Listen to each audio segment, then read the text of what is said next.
Siniguro ni Pangulong Marcos Jr. na may sapat na supply ng langis o petrolyo sa Pilipinas. Sa gitna ng pagtaas ng tensyon o presyo ng mga produktong petrolyo dahil po sa tumitinding tensyon dyan po sa gitnang silangan. At posible bang humingi ng emergency power ang Pangulo sa Kongreso para mabigyan ng pansamantalang otoridad na maibaba po itong excise tax sa mga produktong petrolyo sakali namang lumagpas sa $80 per barrel ang Dubai crude? At sa kabila nito, paglilinaw naman ng Energy Department na hindi lamang sa Middle East nakadepende ang supply ng langis ng Pilipinas. Kunin natin ang live report ni Madeline Villar Moratillo. Mads. Yes, Alex, tiniyak ng gobyerno na may mabibiling langis o mga produktong petrolyo sa mga gasolinahan ang ating mga kababayan. Yan ay tatagal daw hanggang sa loob ng 2 buwan. Yan kahit na nagpapatuloy yung kaguluhan sa gitnang silangan. Sa gitna ng nagpapatuloy na kaguluhan sa Middle East, tiniyak ni Pangulong Ferdinand Marcos Jr. ang sapat na supply ng langis sa bansa na tatagal ng halos 2 buwan. Let me assure everyone that we have sufficient supply of oil. Meron tayong stockpile that are approximately 50 to 60 days in terms of gasoline, in terms of fuel oil, and in terms of kerosene. Sabi naman ng Department of Energy, patuloy ang kanilang pakikipag-ugnayan sa mga kumpanya ng langis para masigurong sapat na supply nito.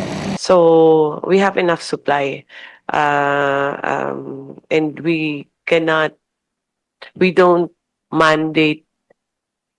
don't direct the oil companies to have 1 year supply because that will be very expensive and we need space to store that also. Nilinaw rin ng DOE na bukod sa Middle East, may iba pa namang pwedeng pagkuhanan ng langis. Tiniyak ng Pangulo na may nakalatag na silang iba't ibang senaryo sakaling tumagal pa ang sitwasyon sa gitnang silangan. Sakali naman lumagpas sa $80 per barrel ang Dubai crude, hihingi umano ng emergency power ang Pangulo sa Kongreso para mabigyan siya ng otoridad na maibaba ang excise tax sa mga produktong petrolyo. The leadership of Congress and to see it is going to be an emergency measure. It is not going to be a permanent measure. It will be something that we will dispose of as soon as the crisis is over. Paglilino naman ni Finance Secretary Frederick Go, hindi naman ito agad-agad at nakadepende rin sa sitwasyon. The possible emergency powers that we might seek for the President to react is if the price of Dubai oil exceeds $80 per barrel. Okay? And again, even if it exceeds $80 per barrel, doesn't mean we react right away. It also has to exist for a certain period of time. Kasi kung tumaas ang presyo ng 80, isang araw lang, bumaba naman next day ulit ng 77, ba't tayo magre-react?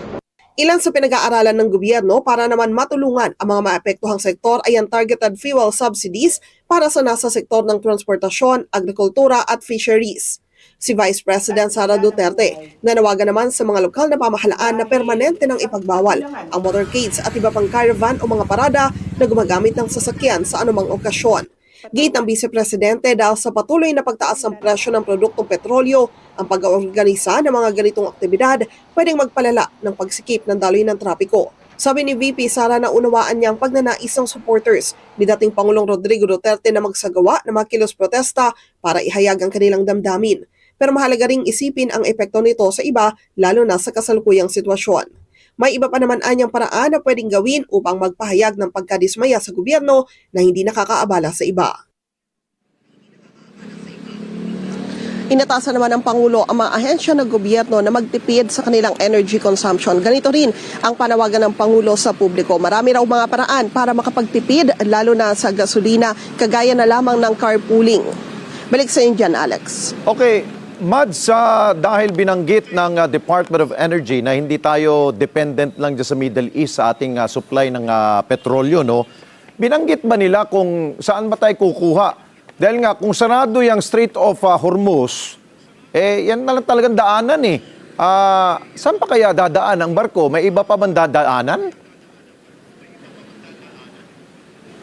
Yes, Alex, may mga binanggit yung DOE na mga kapitbahay na bansa natin sa Asia na po pwedeng mapagkuhanan. Bagamat aminado yung DOE na hindi raw ganun kalaking porsyento yung makukuha sa mga bansa na ito, lalo na kung magpapatuloy pang lumala yung sitwasyon, kung sakasakali na tumagal pa yung nangyaring kaguluhan at yung patuloy na pagsasara sa Strait of Hormuz, dahil aminado naman sila na kung sakali nga maging yung mga bansa na pwedeng pagkuhanan ng Pilipinas baka magtipid din sa kanilang pagbebenta ng mga produktong petrolyo sa atin. Pero sa ngayon, sabi nila, wala pa rin daw dapat na ikabahala yung ating mga kababayan. O yun nga, dahil nga sabi ng mga eksperto, globally ang sabi nila, ang matinding makakaranas ng maximum pain ay ang Asia. Kaya nagulat ako sa sinabi ng Department of Energy na may iba pa tayong pagkukunan. Kung Asia ang masasaktan, I'm sure kung kukuha tayo sa kapwa natin Asian countries, hindi rin sila magbibigay sa atin, di ba? Yes, Alex. So actually, yan nga rin yung pinagtataka natin. Pero yan yung tinitiyak ng DOE na wala rin daw tayong magiging problema. Isa rin sa mga nabanggit nila, bukod sa kapitbahay natin sa Asia, yung Estados Unidos na po pwede rin daw makakuha. Ayun. Isa rin sa binabanggit ng mga eksperto na ang oil in transportation ang mas higit na maapektuhan dito sa krisis sa Mid-East. Secondary lamang ang oil in power.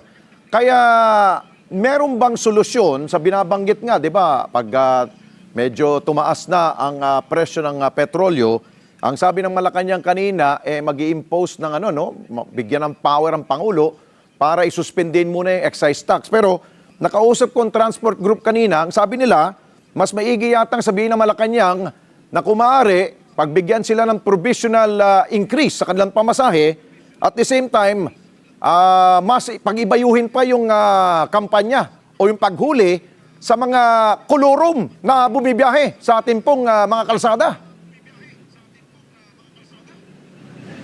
Alex, patungkol doon sa provisional increase, mukhang hindi pa yan na pag-uusapan kung pagbabatayan yung mga naging pahayag ni Pangulong Ferdinand Marcos Jr. kanina, dahil mukhang mas nakatutok sila sa pagbibigay ng subsidy sa mga nasa transport sector, maging sa mga nasa sektor ng agrikultura. Patungkol naman doon sa kolorum, yung Department of Transportation ay patuloy nilang tinitiyak yung kanilang pinaigting na kampanya laban sa mga bumabiyaheng kolorum sa ating lansangan. Okay, siguro panghuli, Mads, no, dahil parang hindi ko narinig sa pahayag ng Malacanang at the same time ng mga department heads, kung may nabanggit ba sila tungkol sa problema na kakaharapin ng ilan nating mga kababayan kapag pinag-uusapan ng oil in power, lalo't higit doon sa mga tinatawag na island electrification, yung mga kababayan natin dyan sa Mindoro, sa Palawan, ang kanilang source ng kanilang kuryente ay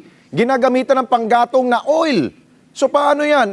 Meron bang subsidiya silang tulong na may bibigay sa ating mga kababayan dyan?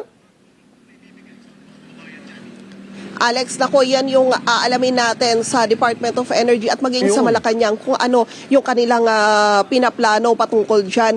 Pero yung patungkol sa energy, Alex, kanina may binabanggit si Energy Secretary Sharon Garin na hindi naman daw masyadong apektado pagdating sa kuryente. Hindi natin in-expect na magkakaroon ng pagtaas sa singil dahil hindi naman daw tayo dependent sa petrolyo pagdating sa pagpapatakbo ng mga planta. Pero binabanggit niya rin yung patungkol sa mga coal, yung magiging problema lang, baka raw magkaroon ng kaunting pagtaas dahil doon naman pagdating sa transportasyon ng mga coal papasok sa atin. Oo, bukod sa inaasahang pagtaas ng presyo ng babayaran natin sa elektrisidad, yung pagkukunan nga ng kuryente, lalo na higit yung sa mga nasa isla, no? Yung Mindoro at Palawan, siguro baka bukas mapakinggan natin kung ano magiging hinaing at posibleng nakikitang problema na mga gobernador dyan sa Mindoro at maging sa Palawan. Dahil baka yan ay isa rin sa mga epekto nitong krisis sa Middle East. Siguro bukas pag-usapan natin yan, Mads, at pwede nating maimbitahan ang Department of Energy ukol dyan. Maraming salamat sa iyo, Madeline Villar Moratillo, mata natin dyan po sa Malacanang.